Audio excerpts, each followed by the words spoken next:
por que coisas ruins acontecem com pessoas boas? Eu não sei se você já pensou isso, né? Não sei, mas vira e mexe acontece de alguém vir fazer essa pergunta para mim, né? Por que Deus, né, permite que aconteçam coisas ruins com pessoas boas?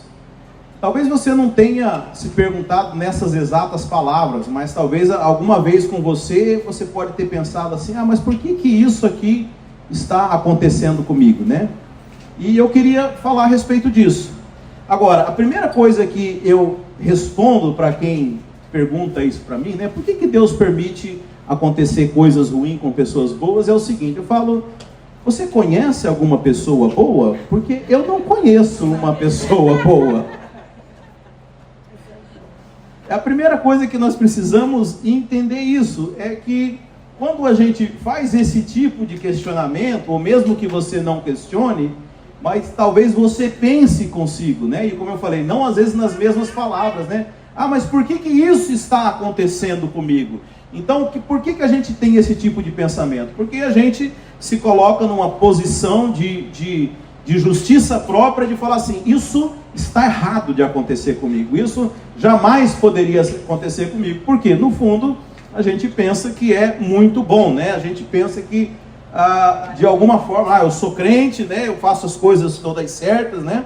Me lembro de uma vez de uma jovem moça, né, que foi conversar comigo e com a Andressa, e ela teve um diagnóstico de câncer, né? E veio falar conosco. Eu não sei por que isso está acontecendo comigo. Eu fiz tudo certo na vida, eu casei virgem. Eu falei, era só isso? Me avisasse então, que eu também me dava um jeito. Se era só esse o requisito para ser uma pessoa boa, santa, perfeita, né?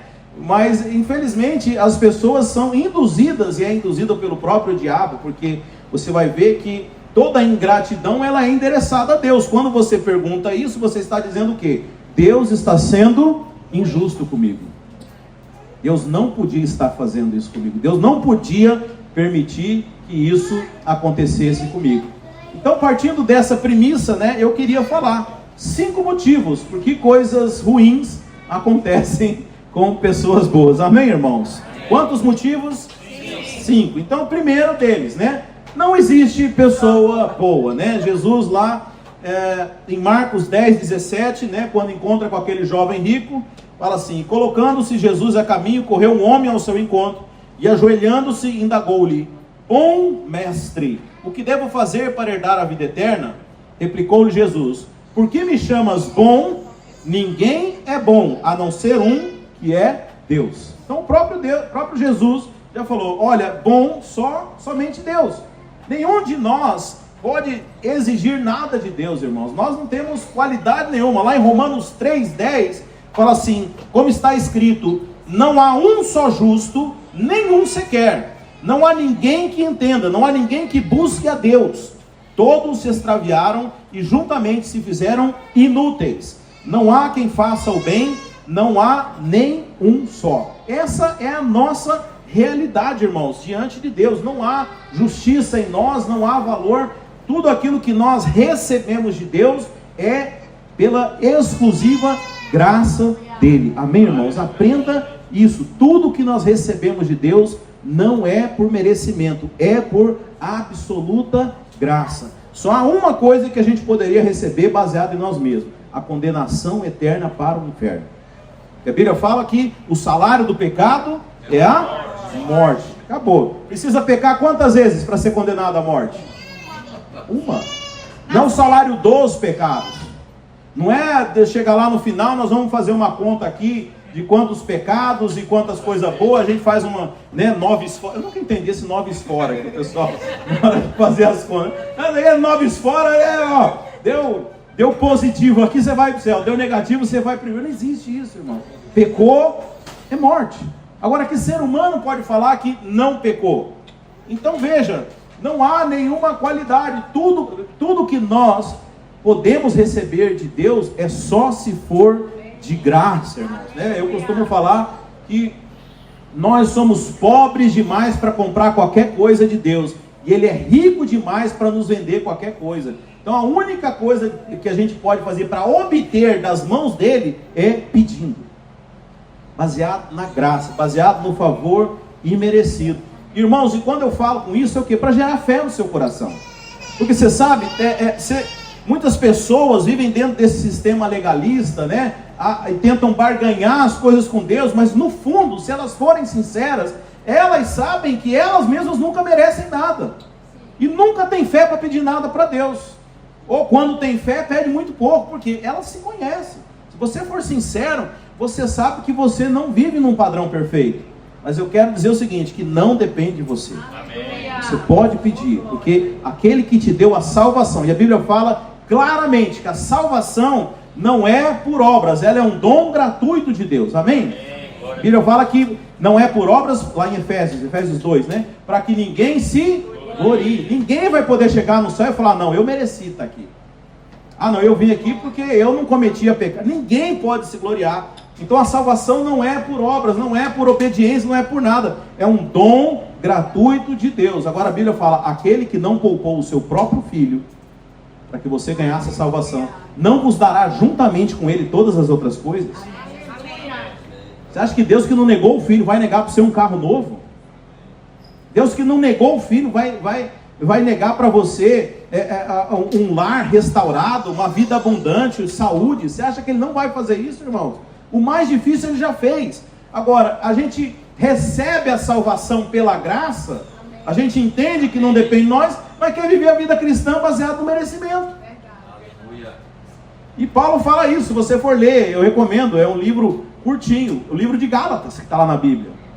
Paulo começa brigando com ele, olha, vocês começaram tão bem, vocês entenderam a graça, mas vocês começaram a graça e caíram de novo na lei, ou seja, vocês entenderam que a salvação era de graça, agora vocês acham que a vida cristã vai ser baseada na lei. Não, mas da mesma forma que você recebeu a salvação, você vai receber todas as outras coisas, é um princípio, irmãos. O mais difícil é a salvação. A salvação foi de graça. Todas as coisas na vida cristã são de graça. Aleluia. Amém, irmãos? Então a primeira coisa é que não existe ninguém bom. Tudo que nós recebemos é de graça, né? Aqui fala que lá em Romanos 3:10, no que eu falei, né? Não há ninguém que busque a Deus. Eu acho que foi domingo passado que eu falei aqui, né? Li um texto lá que fala, quem intentará acusação contra os escolhidos de Deus, né? E quem vem do meio mais pentecostal, e eu sou desses aí, né? Tinha os ungidos de Deus, escolhidos, né? Deixa eu dizer, se você está aqui, você é um escolhido. Amém. Amém. Você sabia disso? Amém. Porque você nunca ia escolher a Deus. Desculpa te ser tão sincero. Eu sei que você acha que você fala, não, eu escolhi a Deus, né? Porque tem realmente uns pregadores que vai fazer apelo, eles apelam mesmo, né? Por favor, vem aceitar Jesus. Tadinho, tá tão sozinho aqui na frente, né? Não, irmão, se dependesse de nós, nós jamais iríamos escolher a Deus. Se você está aqui, foi porque Ele te escolheu. Você é um escolhido. Amém? Sabe, nós temos que entender isso. Foi Ele. A Bíblia fala, não fostes vós que escolhestes a mim, mas eu que escolhi a vós. E mais do que isso, lá em Efésios fala que antes da fundação do mundo, Ele já nos conhecia, já nos predestinou para sermos conforme a imagem do seu Filho. Olha, você vai chegar no céu, você vai se dar conta que você teve muito pouco participação na sua vida cristã. Tudo foi Deus quem fez, foi Deus quem te escolheu, Deus quem predestinou, e Deus que te chamou para poder te abençoar. Agora, se Ele te escolheu, você acha que Ele te escolheu para você viver uma vida cristã miserável? Não, Ele te escolheu para poder, a Bíblia fala, eu acho que eu vou pregar sobre Efésios 2 hoje. Fala que Ele nos escolheu antes da fundação para manifestar às gerações vindouras a sua bondade, o quanto Ele é bom. Porque você acha, na mente religiosa, o quê? Que Deus te abençoou porque você é bom. Mas Ele não abençoa você porque você é bom, Ele abençoa porque Ele é bom. Lembra lá do Sermão do Monte? Né? Orai, não. Se você ama os seus amigos, né? As pessoas que você conhece, que virtude que há nisso? Mas qual que é a virtude? Amar os seus inimigos. E Deus foi o primeiro a mostrar o exemplo. Deus puxou e mostrou. Ali no Sermão do Monte, em Mateus 6, Jesus está falando do caráter de Deus, irmãos. Aquele é o caráter de Deus. Jesus está contando para as pessoas. Então qual que é o caráter de Deus? Não é amar o bonzinho, isso aí todo mundo faz. O caráter de Deus é amar os inimigos. né? E a Bíblia fala que nós éramos inimigos de Deus. A Bíblia fala que Deus prova o seu amor para conosco, nos amando quando nós estávamos mortos, né? Quando nós éramos os seus inimigos, mortos em nossos pecados e delitos. Então não há ninguém bom, irmãos. Nós estamos aqui absolutamente pela graça do Senhor Deus. Não há nada do que você possa fazer ou deixar de fazer para te Deus amar mais ou amar menos. Deus te ama do jeito que você é. Amém? Agora, eu preciso fazer um disclaimer aqui, tá? O pecado, obviamente que ele traz consequências, né? Por que Deus fala para não fazer algum? Porque a gente considera pecado aquilo que Deus diz que não devemos fazer, certo? Mal sabe você que muito pecado é coisa que a gente deixa de fazer. Mas por que Deus fala não faça tal coisa? Para o nosso bem, irmão. Se você pecar ou não, Deus continua sendo o mesmo. Mas aquilo que é pecado é algo que faz mal para nós mesmos. Então Deus, como um pai amoroso, Ele não quer que a gente viva no pecado. Mas você sabe qual que é o antídoto do pecado? É a graça de Deus. Porque a Bíblia fala que o arguilhão do pecado é a lei. Quanto mais lei, mais pecado. Mas fala o quê? Que nós não estamos mais debaixo da força do pecado. Estamos debaixo da graça. Quando você conhece a graça, você recebe poder para vencer o pecado. Amém? Muitos legalistas usam quando Jesus, para aquela mulher adúltera que iam apedrejar, né? Ele fala que eles vão apedrejar e Jesus fala, né? Quem não tem pecado, atire a primeira pedra, né? Então, qual é a primeira coisa? Aí eles falam, olha, mas ele falou para ela, vai, não peques mais. Mas o que ele falou um pouquinho antes? Não. Cadê aqueles que te condenavam? Né? Não sei, Senhor. Tampouco eu te condeno. Por isso vai, não peques mais. Quando você entender que nós já vencemos a condenação, que o diabo não tem mais poder de nos acusar, aí nós recebemos o poder para não pecar mais. Amém, irmãos? Amém. Nós precisamos ter a nossa mente renovada. Quando você entende que você é perdoado, quando você entende que você é aceito, automaticamente você deixa de pecar. A Bíblia fala o quê? Enchei-vos do Espírito e não satisfazeis as vontades da carne. O problema é que a gente quer vencer a carne com mais carne, fazendo mais força. É carne medindo força com carne. Não é assim que funciona. É quando você se enche de Deus. Amém. Mas o que a religião fala? O irmão pecou, exclui ele da comunhão. Que é isso, irmãos? É que nem o negócio da ceia que nós falamos domingo passado.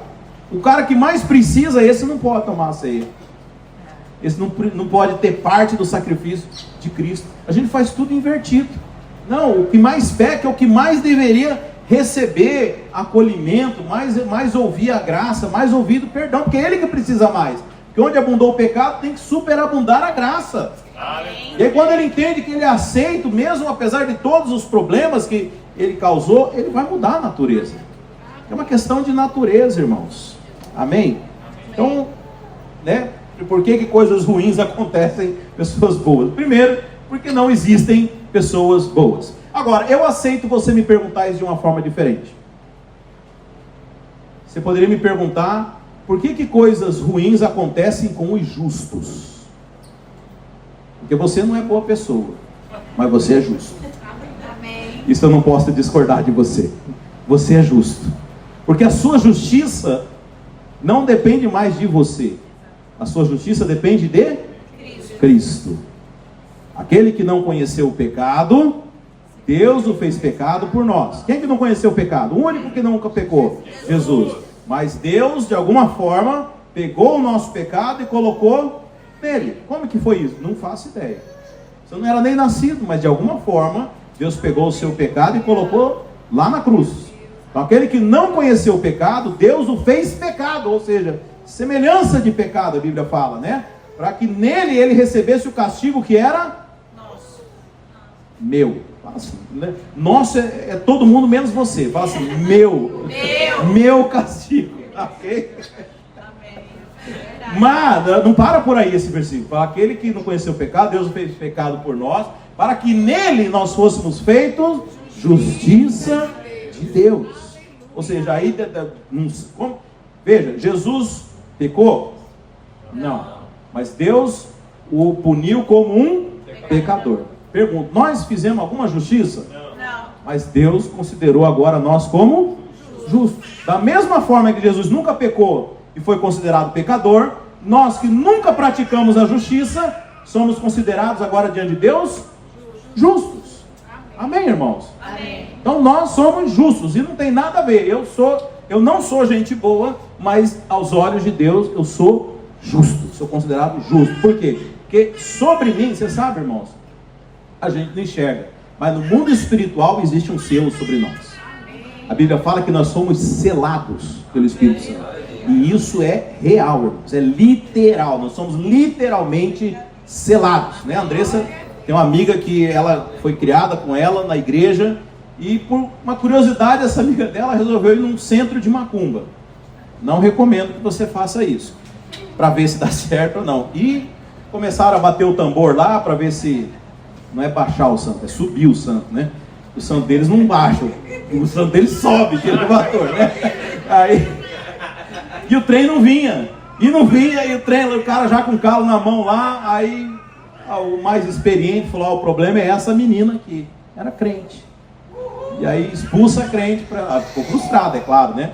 Foi discriminada no terreiro de macumba. Imagina se fosse numa igreja de crente, ia processar. Aí botaram ela para fora, porque tinha um crente lá, não deixava o negócio acontecer, irmãos. Eu tenho convicção, nós temos um testemunho lá no Brasil, que foram para uma reunião de célula, né? E aí os irmãos estavam ali na célula, e chegou uma pessoa, já tinham começado a reunião, chegou uma pessoa, não deu tempo de parar a reunião para ver quem era, mas o líder achou que era convidado de alguma daquelas pessoas que estavam ali, porque ela chegou e sentou ali na reunião, e aí, não sei se ali mais ou menos no meio, ela começou a ficar endemoniada, e esse povo começa a expulsar demônios, expulsar, e aí no final, que saíram todos os demônios, vieram perguntar, quem te trouxe, você é convidado de quem? Não, eu não sou convidado de ninguém, eu sou de um terreiro de macumba ali, e eu vim saber por o que estava acontecendo aqui, que os nossos trabalhos lá não estão mais funcionando.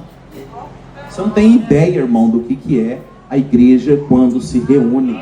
Eu estou falando uma célula aqui, mas eu comecei falando isso. Não é uma célula, é uma igreja se reunindo na casa dos irmãos. Você não tem noção do que acontece no mundo espiritual, irmãos. Porque nós estamos fazendo essa reunião aqui, você pode ter certeza que demônios aqui em volta estão saindo, né? Nós tivemos essa experiência aqui de vir aqui, pai de santo, pai de encosto, né? Pai de santo. Eu sou pai de santo. Eu venho pai de encosto aqui porque... 2 santos eu sou pai. Santificado pelo sangue. Só pelo sangue. Porque estava tendo problema em terreiro aqui perto, irmãos. Então a gente tem que acreditar nisso. Nós somos selados, né? Eu conheci uma outra pessoa lá da minha cidade. Hoje ele é crente, né? Um amigo meu. Ele era bruxo e ele ia fazer os trabalhos dele no cemitério, ia jantar no cemitério. Jantar, você já imagina o que ele jantava.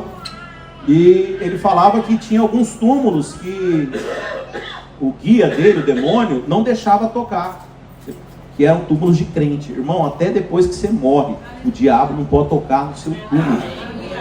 Isso é muito poderoso, irmão. A gente não tem noção.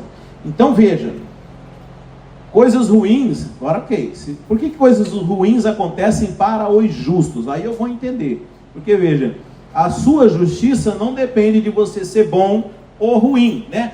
Isso também é uma coisa que nós precisamos entender, irmãos, porque senão a sua vida cristã vai ser... Não era Poliana que pegava as pétalas da flor? Bem me quer, mal me quer, bem me quer. Tem gente que vive com Deus desse jeito.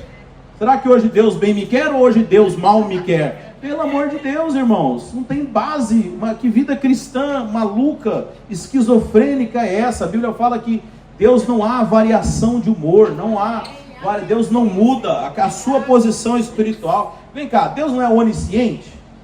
Sim ou não? Sim. Ele não sabe todas as coisas? Deus sabe do futuro? Ele não te escolheu? Ele já sabe tudo que você vai fazer, irmão. E mesmo assim ele te aceitou. Então não depende, veja, nada vai mudar a sua posição espiritual, irmãos. nós somos justos diante de Deus. Ok. Então, por que coisas ruins acontecem para os justos? Aí tá certo. Aí eu aceito você fazer essa pergunta. Então vamos lá, segundo ponto, né?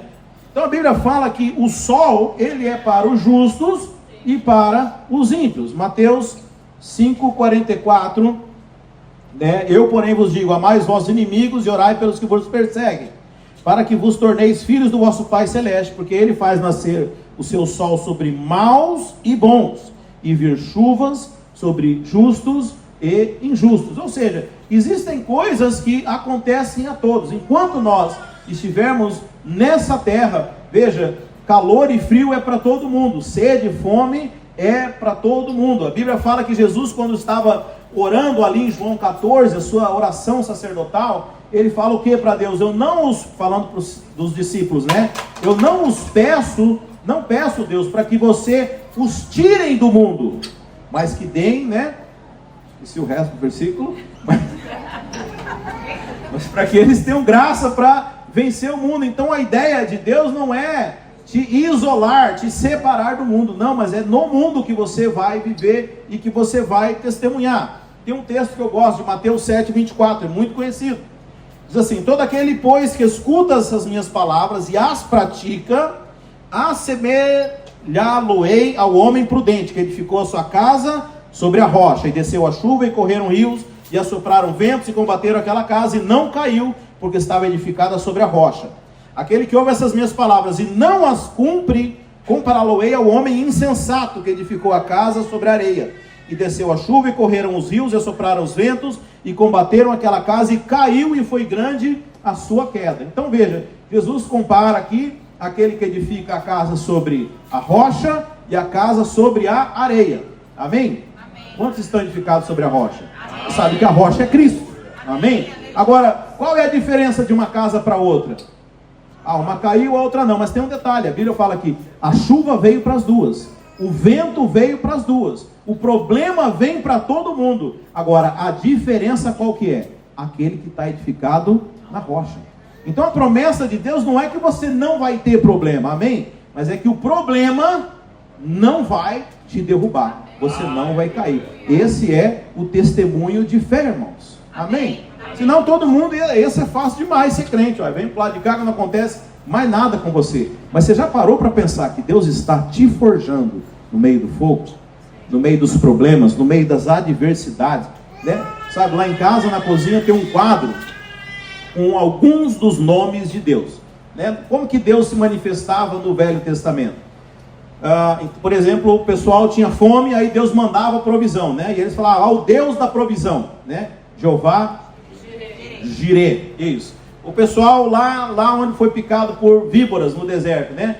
Aí precisava de cura, né? Aí Deus mandava, né, olhar para a cruz e aí eles eram curados.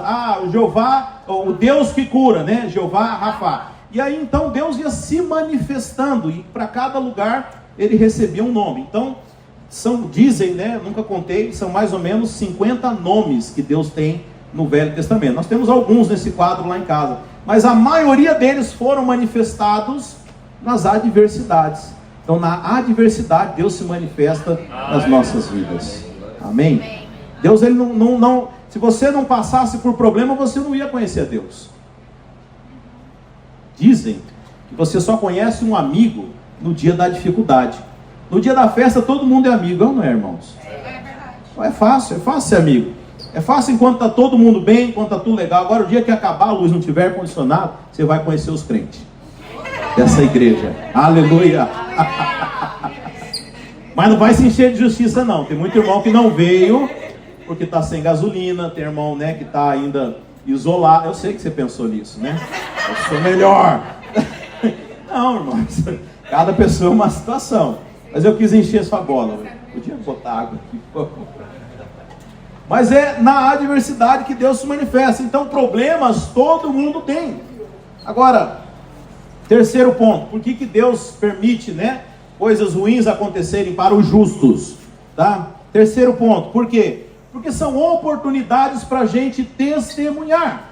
Como eu falei, é no momento da adversidade que você vai saber quem verdadeiramente é quem. Quando está dando tudo certo, você não conhece as pessoas, mas é no momento da adversidade que você realmente mostra quem é quem. Aliás, você sabe que até a tragédia na vida do crente é um testemunho, né? Ali no século I, quando começaram a perseguir os cristãos, né? Eu estava essa semana ouvindo falar, né, sobre uma pessoa que tinha ido a Roma, né, e falando a respeito do Coliseu. E ali foram mortos muitos cristãos, né? Fala, não, testemunho, né? O cara chegou lá e aí Deus fechou a boca do leão, né? Assim que a gente canta aqui, né? Faz o leão jejuar. Veja, isso é um testemunho. Mas se o leão comeu o cristão, também é um testemunho. Porque aquele cristão não negou a fé, né?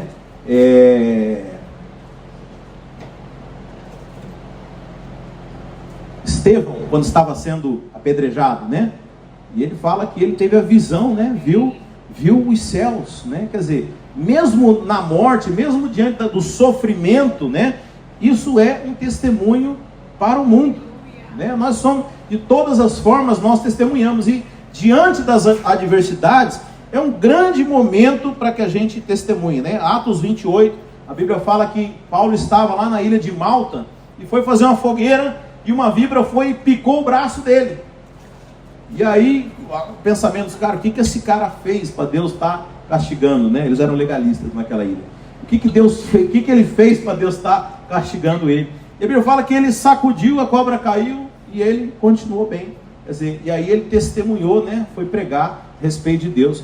Você sabe, quando se a gente não passasse por adversidade, nós não teríamos testemunhos para dar para as pessoas. Mas imagina quando você vê, né? Nós tivemos essa situação aqui no nosso prédio, né?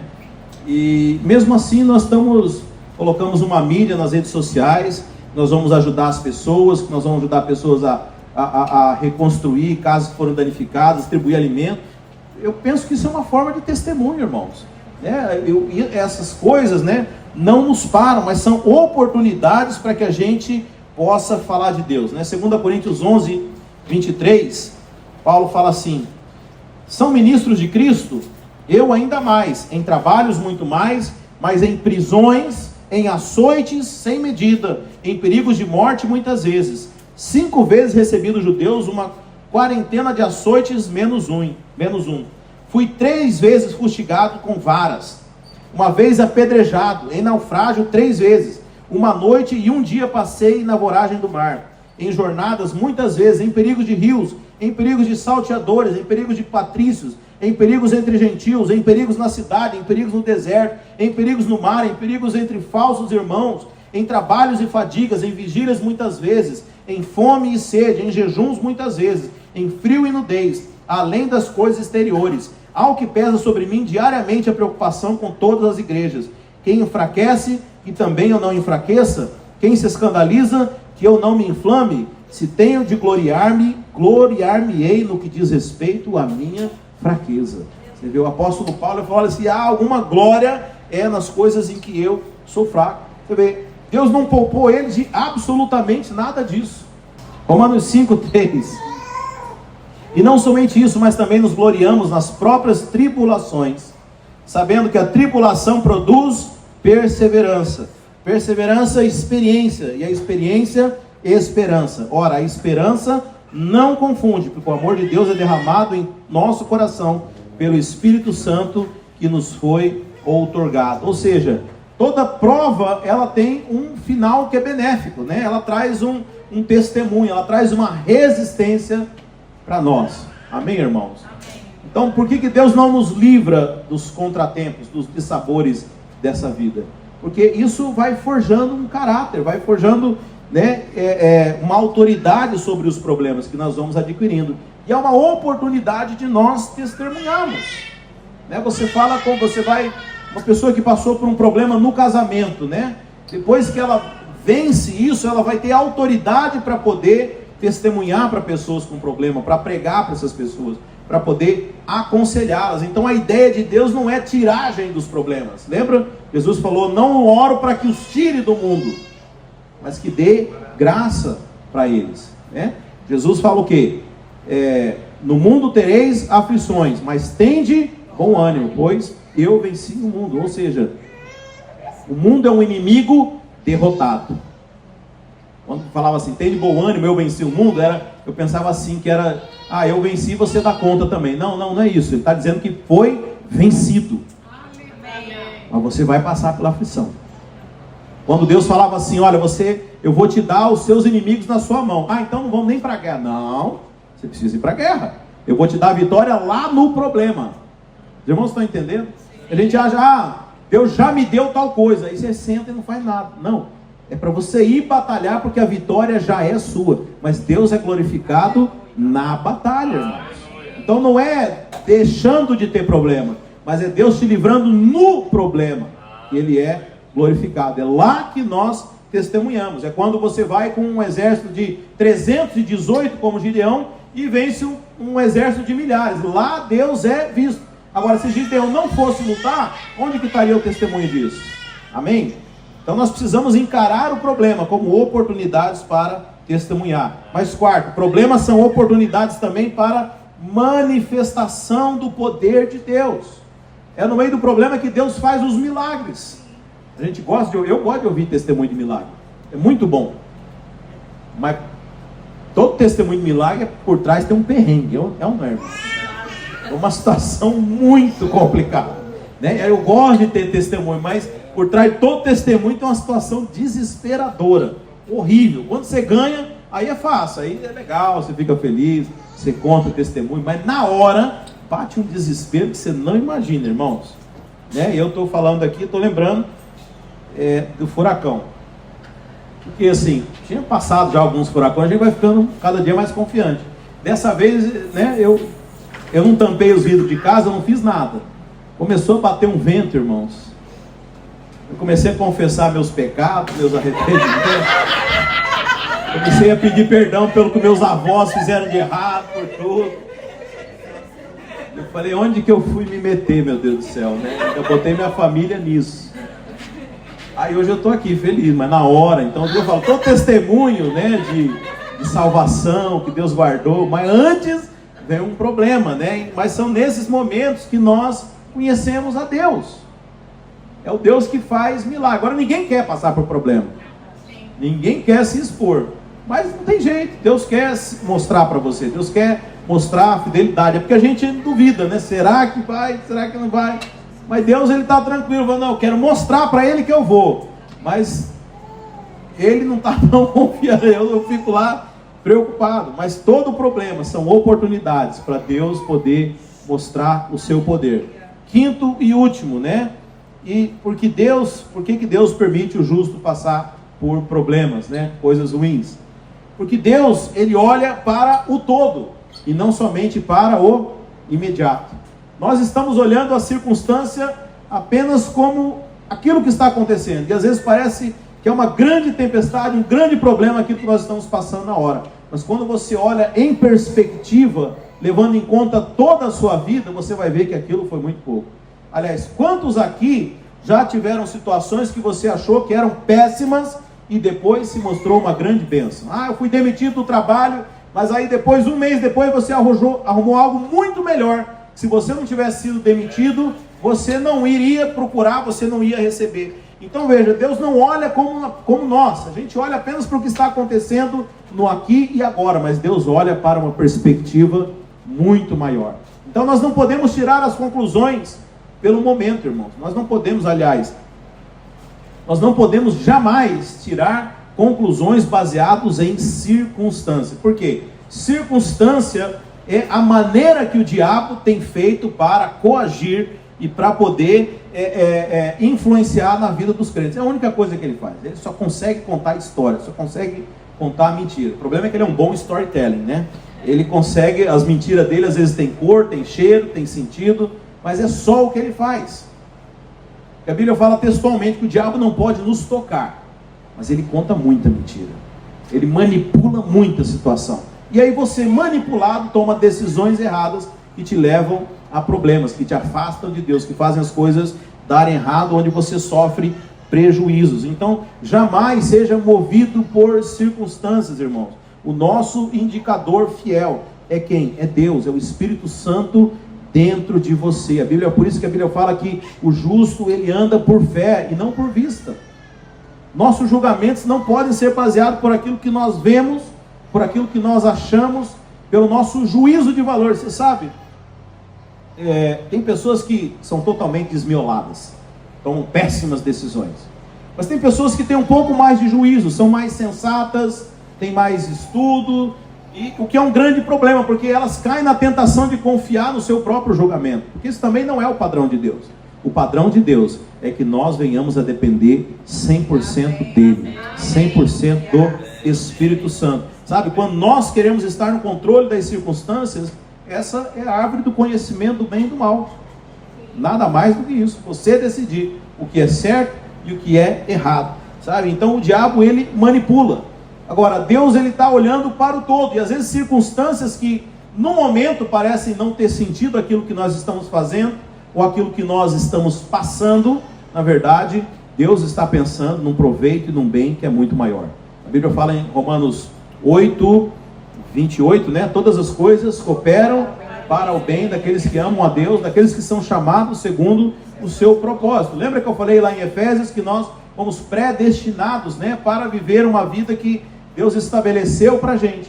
Então, todas as coisas vão convergir, vão te encaminhar para que você viva dessa forma. Porque uma vez que você se torna filho, uma vez que você se torna agora participante da graça e da glória de Deus, Ele deseja que você viva como tal.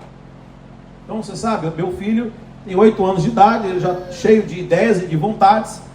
Eu tenho uma vontade para ele, mas muitas vezes ele quer fazer, e eu às vezes, sabendo que vai dar errado, eu deixo ele para ele ter a experiência dele, mas eu já sei que não vai dar certo, ou que aquilo não vai ser a melhor coisa para ele. Mas eu deixo ele ter a vontade. Você sabe, Deus, ele é assim.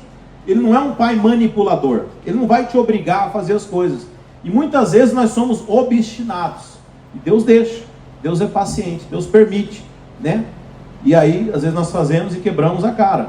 E falar, deu tudo errado. Por quê, Deus? Porque está cooperando o seu bem. Porque não é isso que você tem que fazer. Né? Tem um missionário que eu conheço, ele fala, olha, não existe nada mais mal sucedido na vida, mais infeliz, mais miserável, mais derrotado, que você ser bem sucedido naquilo que Deus não te chamou para fazer. Essa é a pior coisa, é a pessoa achar que está tudo bem, quando na verdade está tudo errado, você está fora do propósito, você não está fazendo aquilo que Deus quer que você faça, e as coisas estão dando tudo certo. Mas graças a Deus, e Deus é um pai que tão amoroso conosco, que às vezes permite que as coisas deem errado, permite que as circunstâncias deem tudo errado. Para quê? Para que a gente acorde, para que a gente saia daquele caminho errado, né? E venha para fazer, e venhamos a fazer aquilo que é o bem para nós todos. Deus está olhando, e por mais que a Bíblia fale, né, que Deus, ele deseja que nós vivamos uma vida abundante, o propósito nós nunca podemos esquecer, que é a vida eterna, né? E não há dissabor nessa vida. Lembra que eu comecei falando assim, né? Por que Deus permite coisas ruins acontecerem com pessoas boas, né? Ou com os justos? Na verdade, não importa essa leve e momentânea tribulação, que é essa vida que nós aqui vivemos, isso não se compara com o nosso destino eterno, que é a eternidade com o Senhor e com Jesus Cristo. Amém. Se for preciso tornar a sua vida aqui menos confortável, mas para que chegue lá, você receba a verdadeira recompensa, Deus vai fazer isso. Porque a perspectiva é a eternidade, não apenas essa vida. Eu sei que a gente valoriza demais as coisas daqui, né? Eu estava vendo esses videozinhos de Instagram, né? Uma menina, acho que de 5 anos, chorando para a mãe, porque a mãe, não sei o que ela tirou, privou a filha, e a menina se debulhava, mas é a minha vida que você está tirando. A menina de 5 anos, mas pode ser uma menina de 50 também. O Senhor acabou com a minha vida. E Deus deve achar tão graça como você achou graça aqui, porque para Ele, irmãos, essa vida é muito rápida, é uma perspectiva muito pequena. Não há nada que seja tão valoroso assim, porque para Ele o que importa é a salvação, irmãos. E essa é a perspectiva da gratidão. Nós estávamos condenados ao inferno, irmãos, e nós recebemos gratuitamente a vida eterna. Então, por pior que seja a sua vida, por pior que você julgue ser ruim a sua vida aqui, ela ainda é muito melhor do que aquilo que era ou que você merecia, porque o nosso merecimento era a condenação eterna no inferno, né? E nós recebemos o dom da salvação, recebemos o Espírito de Deus. Então, quando nós colocamos em perspectiva, irmãos, eu penso que o apóstolo Paulo, quando passava por todos esses problemas, era essa perspectiva que ele tinha. Então, ele falou que ele passou por açoites, perseguições, apedrejamento, nudez, né, vexame e todo tipo de problema, mas ele era um cara que não desanimava, porque ele conseguiu, de alguma forma, alinhar o pensamento dele com as coisas que eram dos céus, e não com as coisas que eram aqui da terra. Ele olhava para uma perspectiva diferente, ele pensava que, ele sabia que o que ele passava aqui na terra era algo tão momentâneo, e que as coisas que realmente importavam eram as coisas que estavam no céu. Amém? E por último, irmãos, eu queria deixar então o versículo que está lá em Gálatas 6, no verso 7, que fala assim: não se deixe enganar, de Deus não se zomba, pois o que o homem semear também colherá. Quem semeia para a sua carne, na carne colherá destruição, mas quem semeia para o Espírito, do Espírito colherá a vida eterna. 9. E não nos cansemos de fazer o bem, pois no tempo próprio colheremos, se não desanimarmos. Há um tempo para tudo, irmãos. Há um tempo, a Bíblia diz lá em Eclesiastes, um tempo para sorrir, um tempo para chorar, há um tempo para semear, um tempo para colher, e, como eu falei, é normal da vida as estações. Nós temos calor, nós temos frio, nós temos o molhado, nós temos o seco.